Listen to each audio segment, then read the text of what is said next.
We've waited quite a while for a new Apple display, and we had the new iMacs just last year, but now we get almost an iMac with no computer inside. And this is the Studio Display.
If you have a look back on this channel, you'll realise I never review displays or computers because I just don't really know that much about them and I'll look stupid, or I'll just read off specs and sound like I know what I'm on about. But the Studio Display is something we're going to have a look at because this is something I plan on keeping. The Studio Display is going to end up replacing my display that I had at the moment and computer really. So it's going to replace my M1 24-inch iMac, and that is because I also have the 2021 MacBook Pro 14-inch as well. And there was we're in this little weird ground where I love the MacBook Pro, it's much better than the iMac, but then I love the display on the iMac. So what can I do to make that better? Well, Apple came out with a solution, and that cost me £1,500.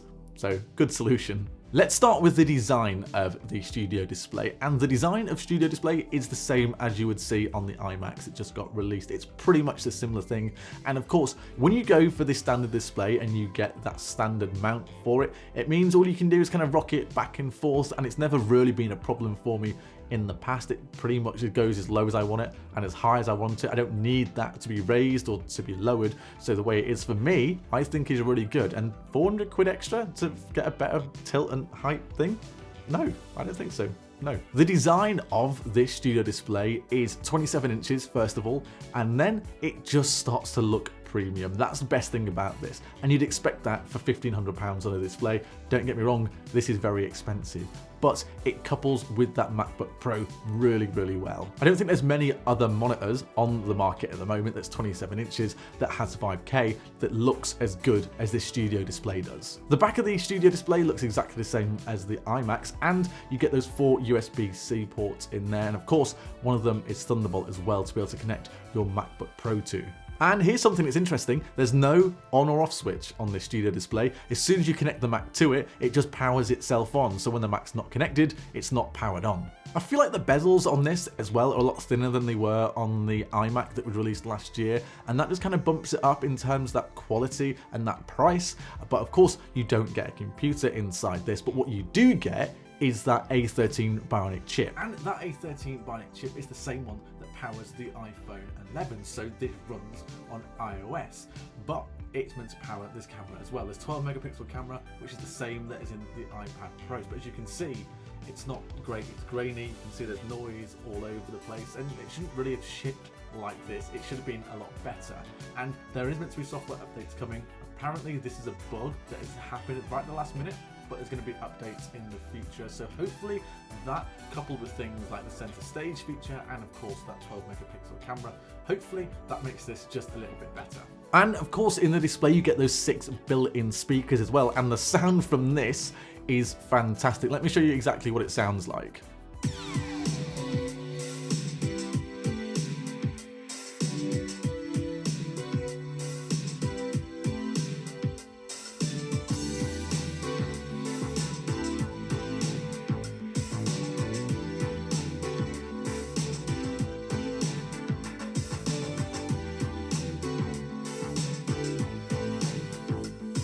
And that's from a monitor. That's how good that sounds. Not incredible, it won't replace desktop speakers. Although I don't have desktop speakers, so this will do for me because it's either that or my AirPods, and that sounds better. When you buy this studio display as well, you can choose between those two types of glass. So you can get the nano texture glass, which is a little bit more expensive, or what you can do is just go with the standard glass like this, and you can see it's not massively, like, it's not great in terms of like reflections, especially in this room, but it's not something that's ever really bothered me, and for the extra price, I kind of like how that looks. I think the biggest downside though of this display is that it hits peak at 600 nits, which means it's not HDR, it's an SDR display, whereas my MacBook Pro, that has an HDR display and can go above that 600 nits, and I'm not making anything, I'm not creating anything in HDR, but it's quite nice to have that option, and you'd kind of think for £1,500 and a 5K display that it would be able to do that HDR, but sadly not on the studio display. Okay, now let's talk about the display on this studio display, because it is a 5K display, which means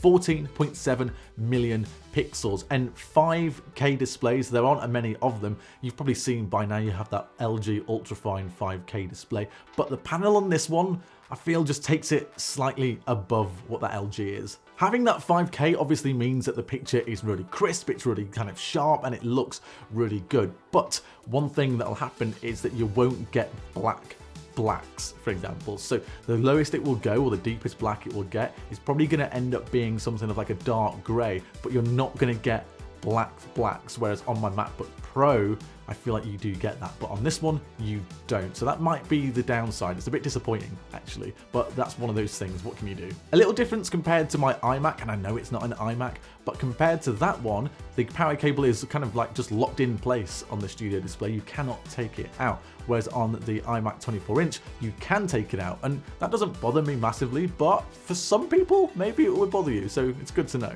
When you unbox it, you don't get much in there. You get that studio display, as you'd fully well expect, and then you get that Thunderbolt 4 cable as well, and it's quite a short cable. I mean, if you're hoping to have something on the floor or a little bit further away, it's not going to happen. It needs to be, it's quite short. I suppose the other downside is the price. It's expensive. I mean, it's more expensive than an iMac 24-inch that was released last year with M1, and it's kind of what you need. Do you want a really good 5K display? Do you need a 5K display? If you are obsessed with having 5K and having a 27-inch screen, then this is what you want. But also, just have a think about it, because you could get an entire computer for the price of this. With it running that A13 Bionic chip, the software that it runs as well is iOS, so you'd expect that it would get updates in the future, some software updates, and hopefully we do get software updates, because as you saw before, the camera quality on this isn't great, but it has been said that it's just a bug and that will get fixed hopefully